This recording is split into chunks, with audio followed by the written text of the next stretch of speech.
Okay, so AI is it is code that is pretending to be a human. It's acting like a brain, right? So it's learning through education. It's learning through being marked, learning through iteration. It kind of gets used interchangeably with machine learning, which is kind of, they're almost a subset. That is just code which is learning, right? But it doesn't necessarily need millions of examples. It might be learning to tune in sort of products based on the performance of the way people interact with those products or things like that. What can't AI do? Oh, that's a really interesting question. So yeah, I think you're right. Like in the past, 6 months or so, we've seen generative AI come of age, right? So that idea that you can kind of feed something into a platform and then it just goes off and generates stuff based on that. And that's really good. But if everybody's feeding the same thing into that platform and that's all that platform is getting, then basically everybody's going to get pretty much the same answer out. So there's a danger there that if you don't add human inspiration to that loop, you end up with lots of things which are very, very similar, essentially. So as a marketer and a merchandiser, can you share anything that they might need to know about AI or maybe how they can utilize it in their day-to-day? Any tips that you can share? I think the biggest thing, so actually I think not just marketers and merchandisers, but I think the whole planet stands on kind of the edge of an epoch, like on the change right now. And it's a really, really big change. It's as big a change as the Industrial Revolution. And it's all about how we interact with technology, but also how we interact with information. And that thing as a whole is changing, right? So there'll be winners and losers, right? And the winners are the people who embrace and use this and use it creatively in their day-to-day work. And they just become part of it and let it become part of them. And there's a whole, there's some people have some people get defensive, and you need to embrace and enjoy and just find the joy in it rather than kind of defending against it. That's the very, very first thing I would say. And part of that is, as a merchandiser, right? You want to run a campaign. Maybe you sat on a train this morning, you saw somebody wearing an item of clothing, you thought, you know what, I've got stuff like that in stock and this is a trend and I'm seeing this trend and bam, we want to get into this. Well, okay, so dial up your favorite LLM and generate some text around that and think about, what does that find me into a campaign? How can I get that? How can I get over that part where I used to sit there with a blank piece of paper and become the editor, become the creator, become the iterator on top of that, rather than struggling to find the first words to write on the page? And we're also going to see emergent new channels as well. So in terms of how people are interacting with brands, that's starting to change, right? We've been treated for years, or we've been trained for years to type like a word, 2 words, 3 words, 4 words into a little search box. And that's our primary interaction with a brand, right? That's it. We go on its site and we see a grid of products and away we go. Well, with this generative AI piece, we can start to hold a conversation instead with this brand. We can moderate the voice of the brand. We can assure what the brand's going to be talking about. And, at the end of the day, when you walk into a shop, like, the shops that you enjoy, the shopping you enjoy, is when you have those shop assistants who come around, who are friendly, who are kind of knowledgeable, who interact with you, but they're not too pushy and they're not kind of like, they make it enjoyable. And ultimately, I think we're going to see that LLMs start to enhance that aspect, and as a result, that will become another channel of communications for humans at a natural level into those organizations. Just how people are going to be using it and what they can learn from it. So I don't think the world's really worked that out yet. I mean, without a shadow of a doubt, we have to embrace it. Like there's just, it's like when the Industrial Revolution came along, and there were loads of people sewing before that, and suddenly those sewers went off and did something else, right? That's kind of what's going to happen here. People are going to evolve. People are going to go up the value chain rather than being at that kind of peddling at the bottom piece. So there is a way for humans to push themselves up into what should be a more fulfilling existence as a whole in their job, right, in their career, and in their future. So that's kind of like, have to be positive about this, because you have to be positive about this, because we always move forward as a race. What do we see? We're seeing generative AI changing merchandising, marketing, and campaign generation, and that kind of ideation. Now that's still playing out, because we don't know how that's going to work, right? Because if everybody is generating the same campaign, what happens? Like suddenly you've got 50 versions of the same campaign out on the internet. And if everybody's only feeding the same thing into that, well, then you end up with lots of parity, and that's an issue right there.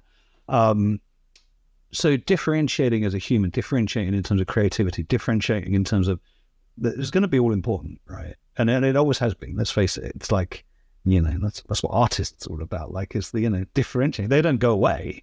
They just do something better.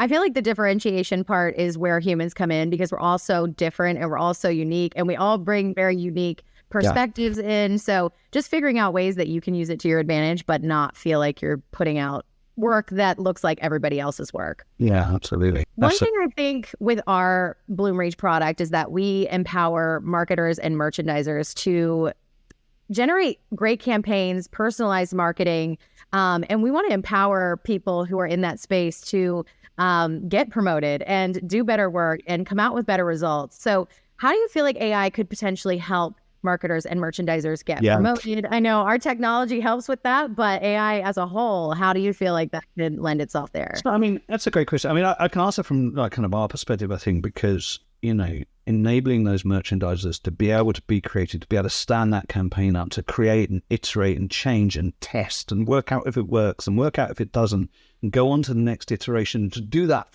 fast, really fast, right? As fast as you can create, you can then go and put it out there and test and send it out to a group of people. You can work out the group of people that you want to send it out to. You can work out if they convert and they create and et cetera. And then you can even go in and you can have our platform learn about how to rank against those people, how to target against those people. So that says give them the skill set, give them the tools and the capabilities to be able to take not only machine learning, so not only generative AI, but also the performance data, the how people tend to interact, the segmentation data, all of those things.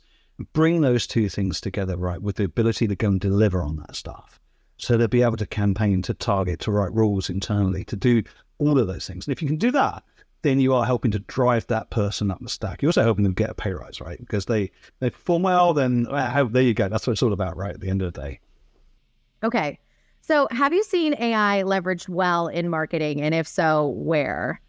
Yeah, and so actually I think some of the areas that we're seeing it use really well is in terms of abandonment and re-engagement, and not only just abandonment and re-engagement, but looking at who your people are. So segmenting those people down in terms of their lifetime value, in terms of the people you're trying to keep, in terms of the people who you're losing and you need to re-adopt, and out of those, the people who've been in kind of engagements with you and then have kind of slipped. So how do you bring them back in? How do you re-engage with those people? How do they want to be spoken to in terms of whether it's an SMS, whether it's an email, what time that stuff's sent, how it's sent, and how the language around that is generated, and how you then fold them back into that kind of funnel, essentially, at the end of the day. So we're seeing some really good stuff happening there. We're seeing stuff around how people are generating language there as well.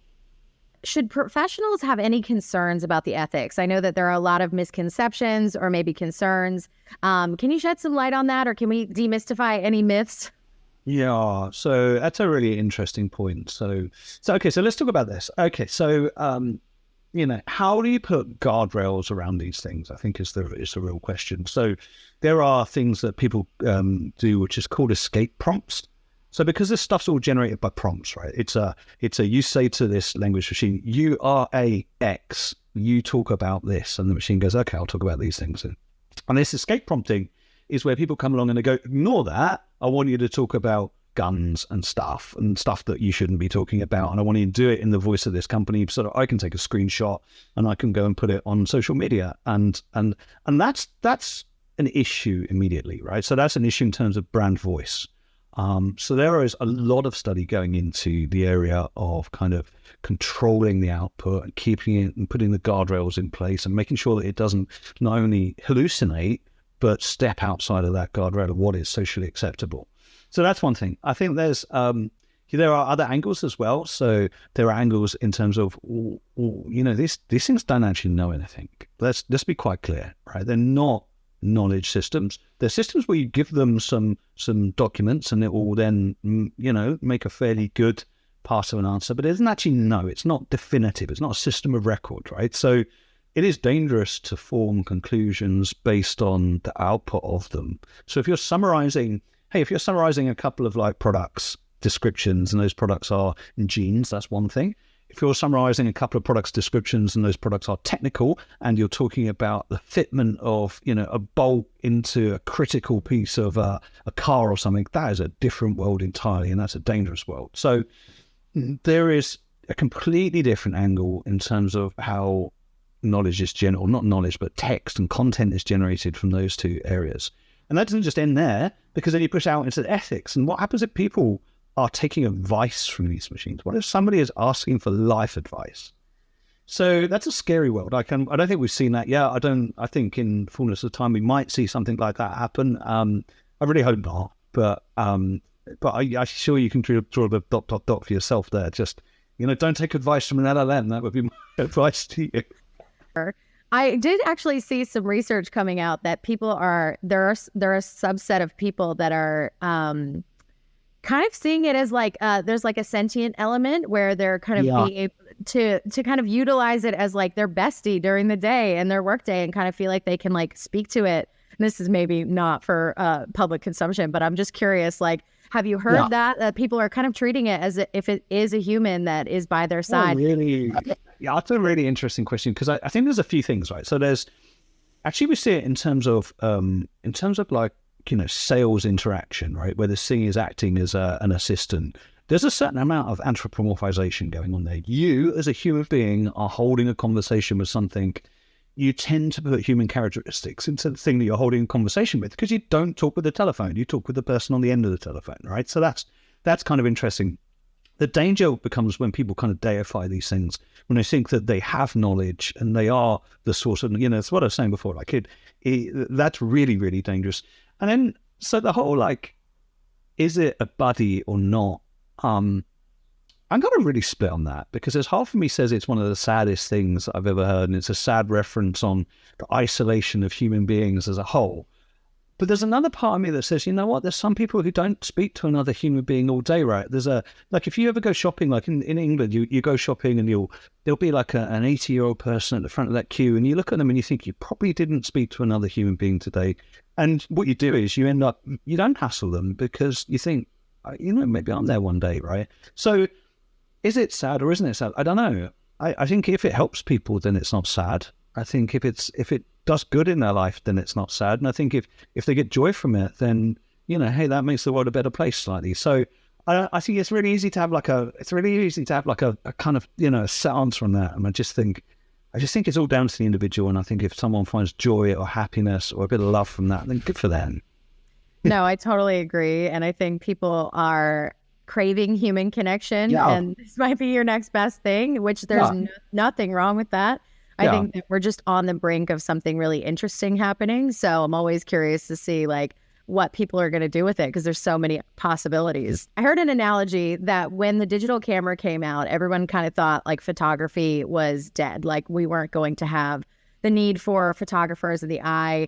But as we evolved, obviously digital cameras became a tool, and you didn't have to make every little tiny decision to get the perfect shot. And it just made it easier. And there are now a lot of tools like that for marketers, like Canva, where we thought that was going to give graphic designers a hard time, but in reality, it just empowers people to tap into their creativity, and they're still relevant and they're still able to work. So I love that there are examples previously that we can kind of relate and just say, like, we've had this happen before and it's going to work itself out. I didn't know if you had any other analogies like that. Yeah, I think we've seen recently that one of the winners of the photograph of the year, the Sony photograph of the year, I think it was machine generated. Yeah.